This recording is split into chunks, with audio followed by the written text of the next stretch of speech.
Hey everyone, this is political science NET achievers YouTube channel और आप सबका स्वागत करता हूं फिर से। अगर आप मेरे चैनल पे नए हो, मेरे चैनल को सब्सक्राइब ज़रूर कर दीजिए, बेल आइकन को भी प्रेस कर दीजिए ताकि आपको अपकमिंग वीडियोस की नोटिफिकेशन भी मिलती रहे। इस चैनल के माध्यम से हम तैयारी कर रहे हैं नेट जेआरएफ एग्ज़ाम 2022 जून के लिए, और not even only for June but December also and ahead जितने भी आपके कॉम्पिटिटिव एग्ज़ाम्स होंगे, ठीक है, उन सब में भी कहीं ना कहीं ये हेल्पफुल है ये सारे लेक्चर, ठीक है, और आपके नेट की प्रेपरेशन के लिए भी काफ़ी इम्पॉर्टेंट है। तो जो लोग भी नए हो, पहली बार जुड़े हो, डिस्क्रिप्शन में लिंक हैं कई सारे वीडियोस के, आप उनको भी देख लीजिए क्योंकि सारे इंपॉर्टेंट टॉपिक है आपके एग्ज़ाम के लिहाज से। आज का जो हमारा टॉपिक है that is all about union and its territory, ठीक है, बहुत इंपॉर्टेंट होने वाला है ये। आप इस वीडियो को पूरा देखिए। जो आर्टिकल वो 1 से 4 है, ठीक है, part 1 of our Indian constitution and article 1 to 4, ठीक है, ये किससे संबंधित है? Union and its territory. बहुत साधारण सी बात है, जाहिर सी बात है, ये सारा क्लियर है, ठीक है। आर्टिकल 1 क्या कहता है? That India that is Bharat as a union of state, ठीक है। देखिए दो नाम यहाँ पे यूज़ किए गए हमारे देश के लिए, India as that is Bharat, ठीक है। क्योंकि अगर मान लीजिए कई जगह अगर मतभेद भी हो, ठीक है, वैसे हुआ था संविधान सभा में, नाम को लेकर मतभेद हुआ कि इंडिया वर्ड यूज़ किया जाए या भारत यूज़ किया जाए, तो दोनों नामों को यूज़ करते हुए ये कहा गया कि India that is Bharat as a union of state, ठीक है। इसमें देखिए दो चीज़ें पता चलती हैं, नेम ऑफ कंट्री कि आपके देश का नाम क्या है, India that is Bharat, and second one is type of polity कि आपकी जो राज व्यवस्था कैसी है, ठीक है, यूनियन ऑफ स्टेट्स, ठीक है। अब why union, why not federation? इसको हमने यूनियन क्यों कहा, फेडरेशन क्यों नहीं कहा, फेडरेशन वर्ड यूज़ क्यों नहीं किया हमने, ठीक है। हमारे संविधान में जो है फेडरेशन वर्ड कहीं भी यूज़ नहीं किया गया है, जबकि यूनियन है, ठीक है। तो यूनियन वर्ड यूज़ करने के दो आधार हैं, ठीक है। बी आर अम्बेडकर ने भी बताया। देखिए बी आर अम्बेडकर को जो है फादर ऑफ कॉन्स्टिट्यूशन भी कहा जाता है, ड्राफ्टिंग कमेटी के जो चेयरमैन थे, ठीक है। तो उन्होंने जो है इस डिफेंस में ये कहा कि यूनियन वर्ड यूज़ करने का पहला कारण तो ये है कि हमारा जो देश है वो किसी एग्रीमेंट का मोहताज नहीं है। मीन्स जो स्टेट्स बने हैं ना हमारे इंडियन यूनियन में, जो स्टेट्स शामिल हैं वो सारे स्टेट जो हैं, ऐसा नहीं कि एक एग्रीमेंट हुआ है और एग्रीमेंट के द्वारा वो वहाँ पे जुड़े हैं, ठीक है। वो कोई एग्रीमेंट का नतीजा नहीं है, क्योंकि जहाँ पे एग्रीमेंट होता है, कोई समझौता होता है, कोई संधि होती है, वहाँ पे उस संधि से या समझौते से कोई हट भी तो सकता है ना। तो हमारे देश के जितने भी सारे स्टेट्स हैं वो एक तो संधि का परिणाम नहीं है, एग्रीमेंट नहीं हुआ कोई उनके बीच। दूसरी बात क्या है यहाँ पे कि कोई भी राज्य जो हमारे देश का राज्य है उनको जो है वहाँ से अलग होने की कोई अनुमति नहीं है, ठीक है। कोई भी राज्य जो अलग देश की मांग नहीं कर सकता है, ये मेन आधार है, ठीक है, कि हमने फेडरेशन की जगह हमने यूनियन वर्ड यूज़ किया। अब ये फैक्ट आपको याद रखना ज़रूरी इसलिए क्योंकि कई बार स्टेटमेंट्स के ज़रिए जो है आपसे प्रश्न पूछे जाते हैं, ठीक है। रीज़न और असर्शन के ज़रिए आपसे प्रश्न पूछे जा सकते हैं। तो बेसिक सी चीज़ें हमें पता होना बहुत ज़रूरी है, बेसिक क्लियरिटी होना ज़रूरी है। आर्टिकल 1 कहता है दैट इंडियन टेरिटरी, ठीक है, Indian territories can be divided into 3 categories, ठीक है। जो देश है हमारा, जो भारत है, ठीक है, भारत और इंडिया, जो इसका जो क्षेत्रफल है, इसकी जो टेरिटरी है, इसको 3 भागों में जो है कैटेगराइज किया गया है। नंबर 1 टेरिटरी ऑफ स्टेट्स, ठीक है, जो अलग अलग स्टेट्स हैं, फॉर एग्जांपल पंजाब, हिमाचल, राजस्थान, हरियाणा, ठीक है, एक तो क्या वो वाली territory. Second one is union territories, जो केंद्र शासित प्रदेश हैं, ठीक है, जैसे चंडीगढ़, दिल्ली है आपका, ठीक है, ये सारे आपके जो यूनियन टेरिटरीज हैं ये भी हमारे इंडियन टेरिटरी में काउंट होते हैं। नेक्स्ट टेरिटरी दैट में acquired by government at any time, ठीक है, किसी भी टाइम जो है गवर्नमेंट के द्वारा जो अदर्स जो टेरिटरी जो एक्वायर की जाती है वो भी भारत का पार्ट मानी जाती है। देखिए नेक्स्ट हो गया, हम शेड्यूल फर्स्ट के बारे में बात करेंगे। क्यों? क्योंकि देखिए जो आपके आर्टिकल 1 से 4 हो गया, आपके संविधान का भाग फर्स्ट हो गया, और शेड्यूल फर्स्ट, ये सारी चीज़ें किससे संबंधित है? यूनियन एंड इट्स टेरिटरीज से ही संबंधित है, ठीक है। जैसे शेड्यूल फर्स्ट रिलेटेड है किससे?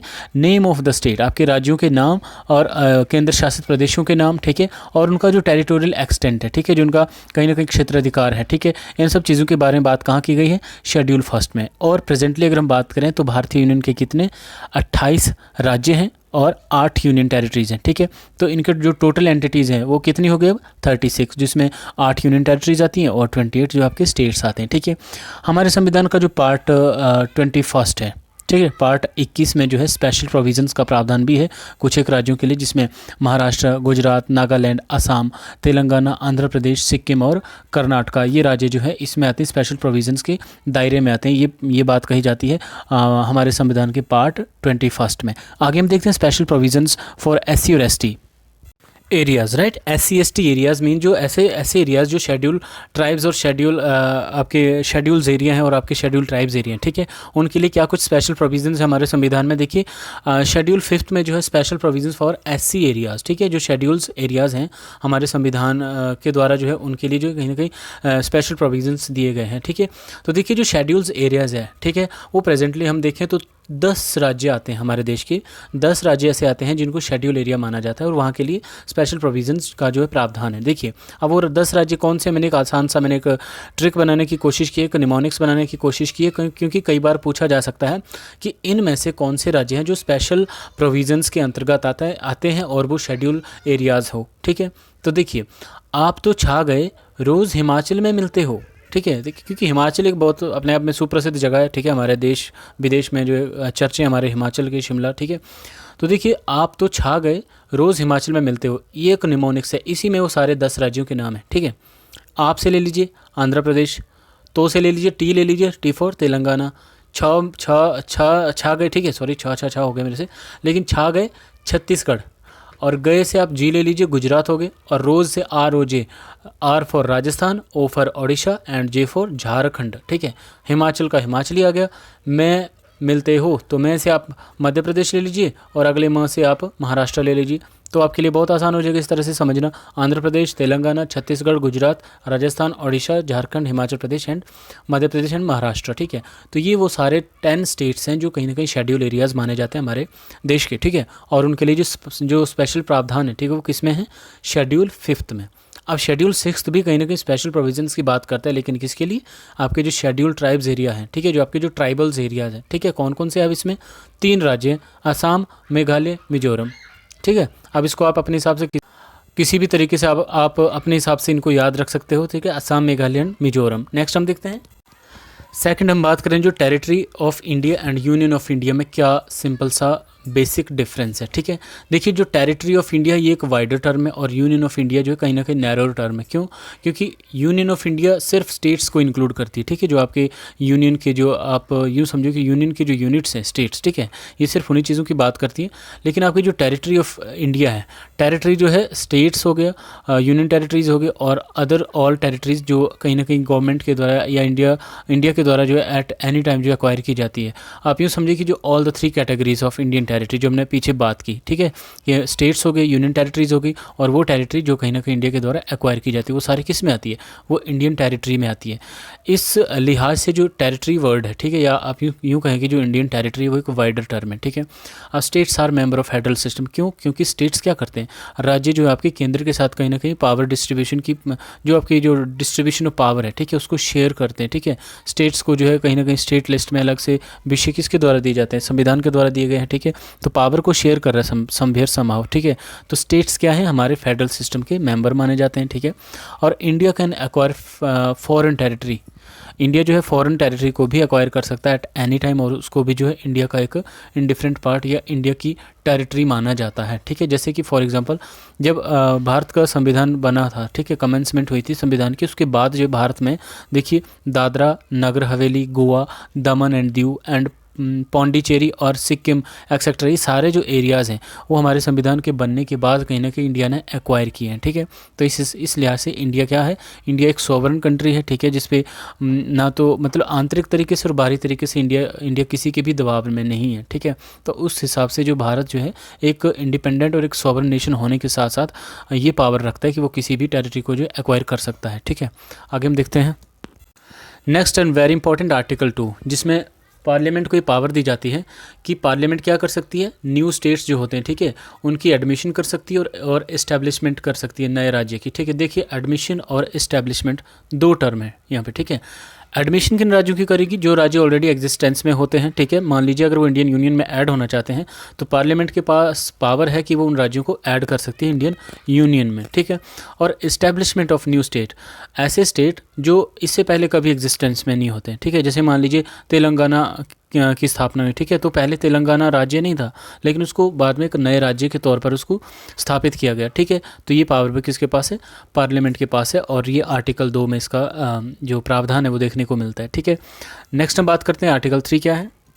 So next and very important article 3, ठीक है। जो आर्टिकल 3 है हमारे संविधान का, ये है फॉर्मेशन और changes in the existing state और इंटरनल रीएडजस्टमेंट ऑफ स्टेट, ठीक है। आप ये समझिए कि आर्टिकल 3 जो है वो कहीं ना कहीं पार्लियामेंट को ये पावर्स देता है कि आप जो नया स्टेट फॉर्म कर सकते हो, नया स्टेट बना सकते हो, उसमें चेंज कर सकते हो, ठीक है। लेकिन जो एग्जिस्टिंग स्टेट्स हैं, ठीक है, और उसकी जो इंटरनल रीएडजस्टमेंट है, माने कि ये किस तरह की अथॉरिटीज़ देता है पार्लियामेंट को? फॉर्म अ न्यू स्टेट, ठीक है, एक नया स्टेट बनाने के लिए। लेकिन कहाँ से?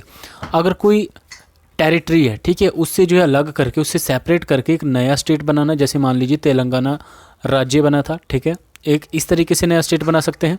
दूसरी बात, अगर 2 या 2 से अधिक राज्य, ठीक है, मान लीजिए 2 या 2 से अधिक जो राज्य अगर यूनाइट होकर कोई एक ही राज्य बनाना चाहते हैं, ठीक है, तब भी एक नए राज्य का निर्माण कर सकती है आपकी पार्लियामेंट, ठीक है। दूसरी बात क्या, पार्लियामेंट इसमें क्या कर सकती है? इंक्रीज़ द एरिया, ठीक है, एरिया को इंक्रीज़ कर सकती है, बढ़ा सकती है, ठीक है। पर्टिकुलर किसी स्टेट में जैसे नए एरिया को ऐड करके उसका जो एरिया है उसको इंक्रीज़ कर सकती है। डाइमिनिश द एरिया, ठीक है, एरिया को कम भी कर सकती है, जैसे अगर बढ़ा सकती है तो कम भी कर सकती है, ये भी अथॉरिटी पार्लियामेंट की है, ठीक है। अल्टर द बाउंड्रीज, जो उसकी सीमाएं हैं, जो उसकी बाउंड्रीज़ हैं, ठीक है, उनको भी कहीं ना कहीं कम कर सकती है, या नेम है, ठीक है, किसी पर्टिकुलर स्टेट का नाम है तो उसको जो है कम कर सकती है, मान लीजिए उसका नाम बदल सकती है या कम कर सकती है, ठीक है। तो ये जो अथॉरिटीज़ किसकी है? पार्लियामेंट को ये अथॉरिटीज़ दी जाती है आर्टिकल 3 के तहत कॉन्स्टिट्यूशन के द्वारा, ठीक है।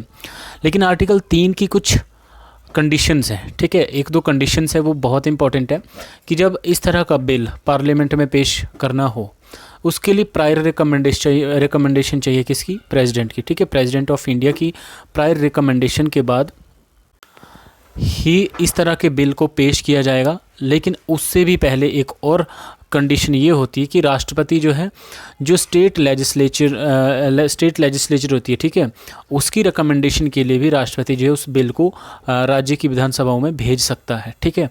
तो राज्य की विधानसभाओं से अगर मान लीजिए पारित होकर जाएगा, ठीक है, उसके बाद फिर प्रेसिडेंट की प्रायर रिकमेंडेशंस के आधार पर जो उस बिल को जो लोकसभा में पेश किया जाता है, ठीक है। तो ये जो है 18th अमेंडमेंट एक्ट 1996, ठीक है, इसमें ये अथॉरिटी कहीं ना कहीं दी गई कि पार्लियामेंट जो है ये पावर रखती है कि वो किसी भी तरीके से नया राज्य बना सकती है, ठीक है, इंक्लूडिंग उसको ये भी पावर दी जाती है कि वो नया राज्य चाहे तो यूनियन टेरिटरीज़ के अंदर मिला ले, ठीक है, या कोई और जो पार्ट उसके साथ मिलाकर एक नए राज्य का निर्माण कर सकता है। 18th अमेंडमेंट एक्ट 1966, ठीक है, 1966 के तहत जो है 18th कॉन्स्टिट्यूशनल अमेंडमेंट के तहत ये प्रावधान किया गया है, ठीक है।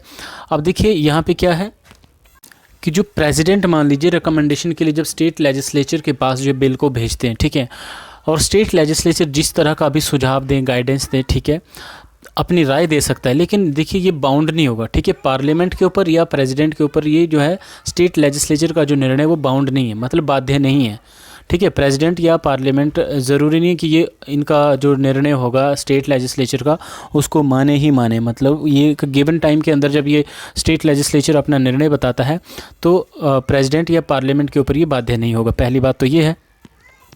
दूसरा, ये क्लियर हो जाता है कि मान लीजिए पार्लियामेंट की जो पावर है न्यू स्टेट को फॉर्म करने की, एरिया को इंक्रीज़ करने की, एरिया को कम करने की, बाउंड्रीज़ को चेंज करने की, या नेम को कहीं ना कहीं शॉर्ट करने की, ये सारी जो है कहीं ना कहीं विदाउट कंसेंट ऑफ स्टेट हो सकता है, ठीक है। ऐसा ज़रूरी नहीं कि स्टेट की इसके लिए कंसेंट चाहिए या स्टेट की सहमति चाहिए ही चाहिए, मतलब स्टेट की सहमति के बगैर ये काम हो सकता है, पार्लियामेंट ये पावर रखती है। इस तरीके से यहाँ पे क्लियर हो जाता है कि जो कॉन्स्टिट्यूशनल आप यूँ समझिए कि जो टेरिटोरियल एग्जिस्टेंस है, ठीक है, किसी भी पर्टिकुलर स्टेट की टेरिटोरियल एग्जिस्टेंस को जो है कहीं ना कहीं, या उसकी एक कंटिन्यूएंस को, उसको जो कहीं ना कहीं हमारे संविधान के द्वारा जो सिक्योर नहीं किया गया है, इसलिए इंडिया को ऐसे डिस्क्राइब किया जाता है जैसे indestructible union of destructible state. Means आपकी जो यूनियन जो है वो इनडिस्ट्रक्टिबल है, ठीक है, अभेद्य, इसको जो डिस्ट्रक्ट नहीं किया जा सकता, जबकि आपका जो स्टेट है इसको डिस्ट्रक्ट किया जा सकता है, इसमें भेद किया जा सकता है, इसको 2 पार्ट्स में डिवाइड किया जा सकता है, या 2 पार्ट्स का एक पार्ट बनाया जा सकता है, ठीक है। जबकि इसके विपरीत अगर हम अमेरिकन कॉन्स्टिट्यूशन में देखें, ठीक है, देखिए वहाँ पे इसका उल्टा है, ठीक है। वहाँ पे जो वहाँ की जो है indestructible union of indestructible state means वहाँ के जो स्टेट की जो एक टेरिटोरियल एग्जिस्टेंस है उसको जो संविधान के द्वारा सिक्योर किया गया है, वहाँ पे विदाउट स्टेट्स कंसेंट, किसी भी राज्य की सहमति के बगैर उस राज्य के नाम के साथ या उसके एरिया के साथ कोई भी छेड़छाड़ नहीं की जा सकती, ठीक है। इसलिए वहाँ का जो यूनियन है उसको जो indestructible union of indestructible state जो डिफाइन किया जाता। कई बार इस तरह से क्वेश्चन भी पूछा जा सकता है कि ये जो आपके जो ये टर्म है, या मान लीजिए ये इस तरह का जो सिद्धांत ये किस स्टेट को जो है डिफाइन करता है, ठीक है। तो इंडियन स्टेट को या इंडियन यूनियन को इस तरह से डिफाइन किया जाता है, indestructible union of destructible state. और अमेरिका का क्या है, indestructible union of indestructible state, ठीक है। नेक्स्ट है और बहुत इंपॉर्टेंट आर्टिकल 4 है, ठीक है, जिसमें ये बताता है कि जो आर्टिकल 2 और 3 के तहत जो पार्लियामेंट को पावर है, ठीक है, जिसमें कहीं ना कहीं जो नए राज्यों को एडमिट करना या नए राज्यों को फॉर्म करना, ठीक है, या राज्यों का जो नामकरण करना या राज्यों का आप यूँ समझे कि जो क्षेत्र है उसको कम या ज़्यादा करना, ठीक है, इन सब चीज़ों को जो है अमेंडमेंट नहीं माना जाएगा, ठीक है। आर्टिकल 368 के तहत अमेंडमेंट नहीं माना जाएगा क्योंकि इसके लिए कहीं ना कहीं एक सिंपल मेजोरिटी की ज़रूरत होती है, स्पेशल मेजोरिटी की ज़रूरत नहीं होती। जैसे it can be passed by simple majority and ordinary legislative process. जैसे हमने देखा कि अगर किसी भी नए राज्य को बनाना हो, ठीक है, किसी एक राज्य से दूसरे राज्य के रूप में बनाना हो, या किसी राज्य की सीमा बाउंड्री कम करनी हो, या राज्य का नाम कम करना हो, छोटा करना हो, ठीक है, इन सब चीज़ों के लिए जैसा हमने देखा कि लेजिस्लेटिव की कंसेंट की ज़रूरत नहीं होती, ठीक है। जो आपकी लेजिस्लेटिव, जो आपकी स्टेट लेजिस्लेचर है, ठीक है, राज्य की जो आपकी विधानसभाएँ हैं, विधानमंडल है जो राज्य का, वो वहाँ की कंसेंट नहीं ज़रूरी नहीं होती है, ठीक है। इसीलिए इसको जो एक सिंपल मेजोरिटी के द्वारा ही पास किया जा सकता है क्योंकि ये पार्लियामेंट की पावर है, ठीक है। तो आर्टिकल 4 हमें ये चीज़ बताता है। आगे हम देखते हैं कि किस तरह से हमारे इंडिया में जो है स्टेट्स और यूनियन टेरिटरीज़ का एवोल्यूशन होता है।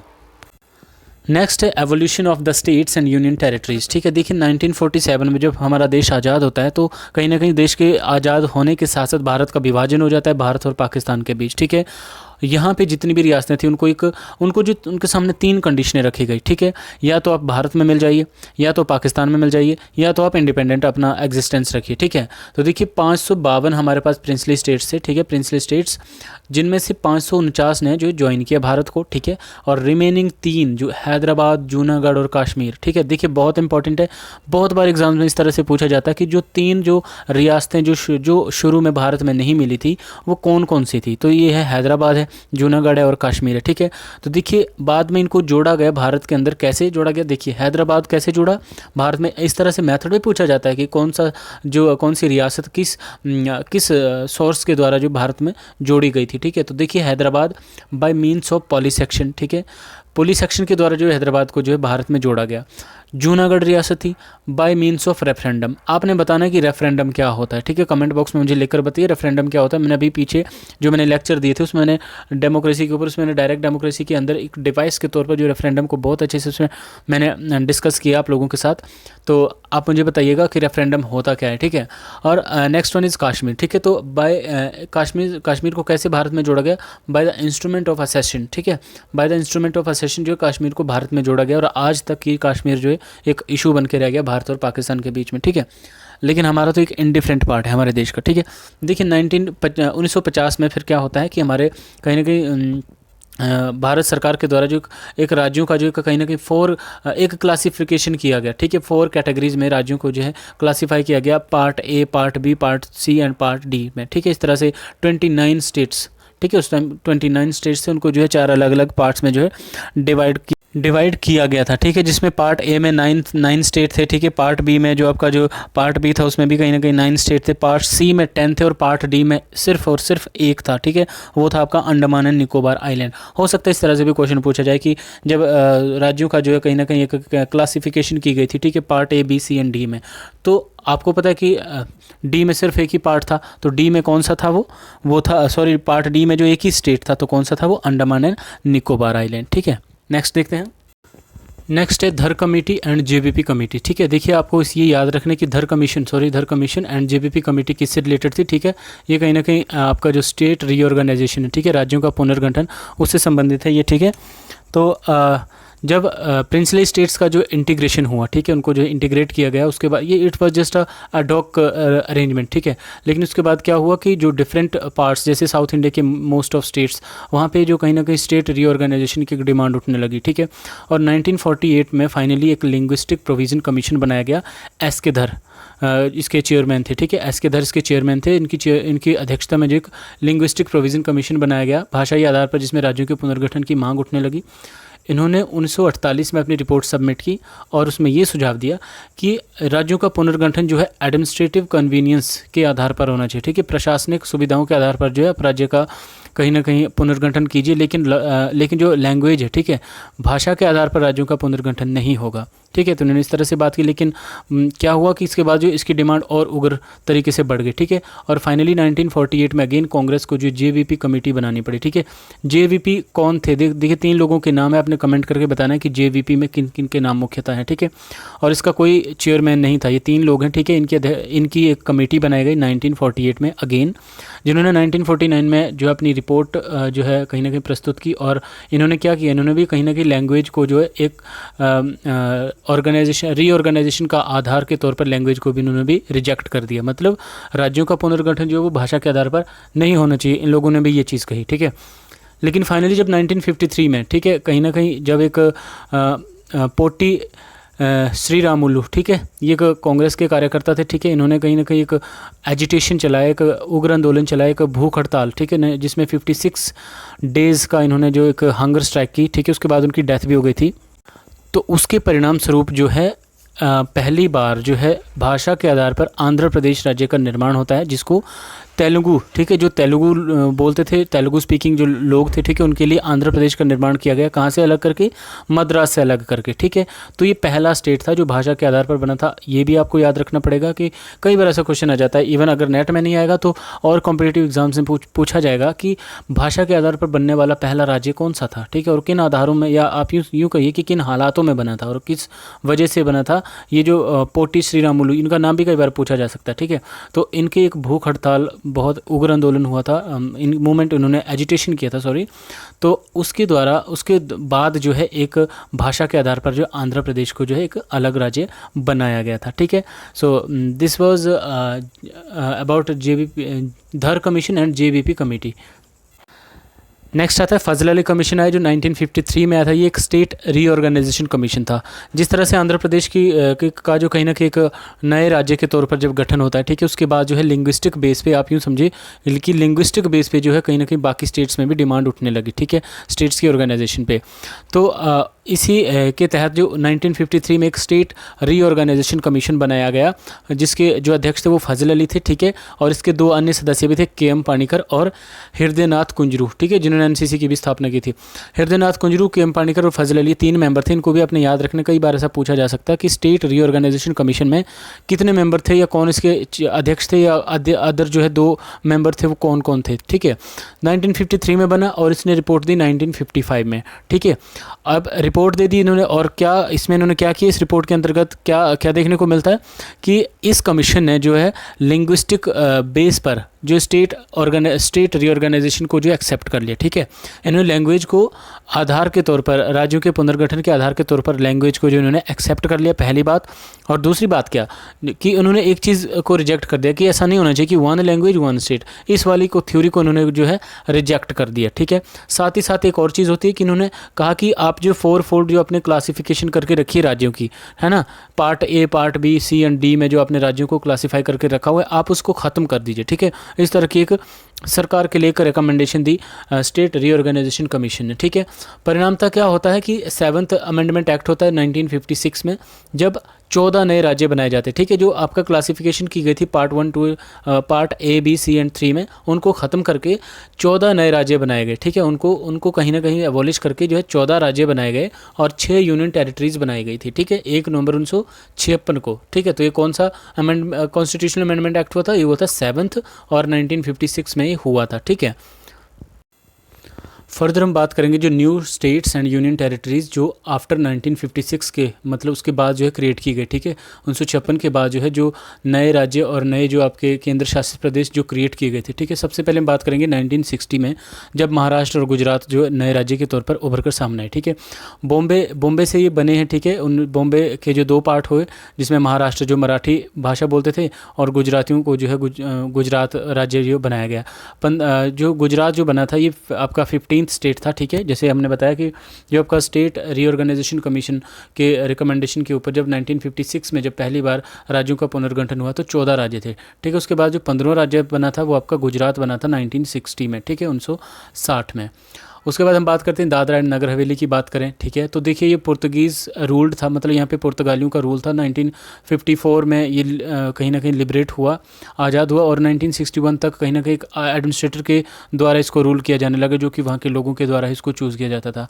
बाद में जो है 10th अमेंडमेंट एक्ट, ठीक है, 10वां जो आपका संवैधानिक संशोधन होता है 1961 में, उसके द्वारा जो इसको भारत में मिला के इसको एक केंद्र शासित प्रदेश बनाया गया, ठीक है। उसके बाद हम बात करते हैं गोवा, दमन एंड दीव की।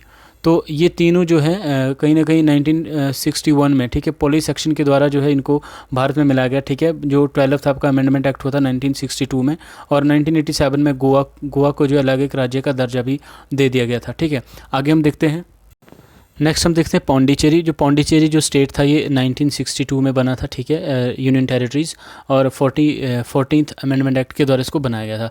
और नागालैंड की बात करें तो 1963 में स्टेट ऑफ नागालैंड एक्ट, 1962 में जो ये एक्ट आया था स्टेट ऑफ नागालैंड एक्ट, इसके तहत जो है 1963 में नागालैंड को बनाया गया, ठीक है। आगे हम हरियाणा, चंडीगढ़ और हिमाचल प्रदेश, 3 राज्यों की बात करेंगे, ठीक है।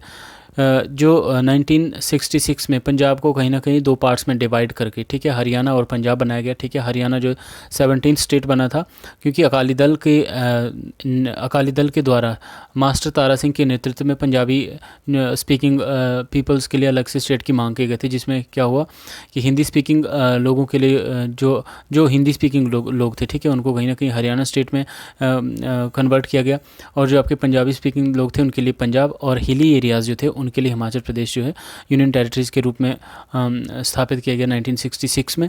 और 1971 में जो हिमाचल प्रदेश है ये 18th स्टेट बना, और 1971 में इसको ये कहीं ना कहीं पूर्ण राज्य का दर्जा भी मिल गया था।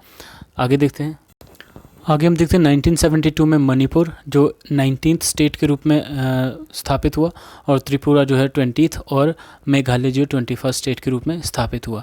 इसके बाद हम सिक्किम की बात करें, देखिए सिक्किम में जो कहीं जो चोल साम्राज्य था उसका जो शासन था यहाँ पे, ठीक है, 1947 तक जो है यहाँ पे चोल्स का जो शासन रहा। उसके बाद जो है जब हमारा देश आज़ाद हुआ, ठीक है, तो सिक्किम को जो है कहीं ना कहीं प्रोटेक्टोरेट ऑफ इंडिया के स्टेट के रूप में यहाँ पे माना गया। क्यों, मतलब कि सिक्किम का जो एडमिनिस्ट्रेशन है, इसके जो एक्सटर्नल अफेयर्स है, उसकी देखरेख कौन करेगा, इंडिया करेगा, ठीक है। और 1974 में सिक्किम ने जो है कहीं ना कहीं एक अपने डिज़ायर एक्सप्रेस की भारतीय, आप यूँ कही कि इंडियन यूनियन में शामिल होने के लिए। और 36th अमेंडमेंट एक्ट जो 1975 हुआ था, जिसके बाद जो है सिक्किम को कहीं ना कहीं एक फुल फ्लैज स्टेट का जो है दर्जा दिया गया था, और इंडियन यूनियन में इसको शामिल किया गया था।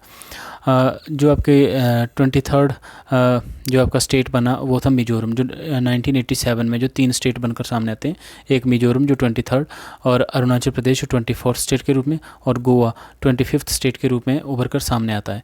आगे कुछ और है, आगे हम देखते हैं जो 2000 में, ठीक है, 2000 में 3 स्टेट आए, ठीक है, छत्तीसगढ़, झारखंड और उत्तराखंड।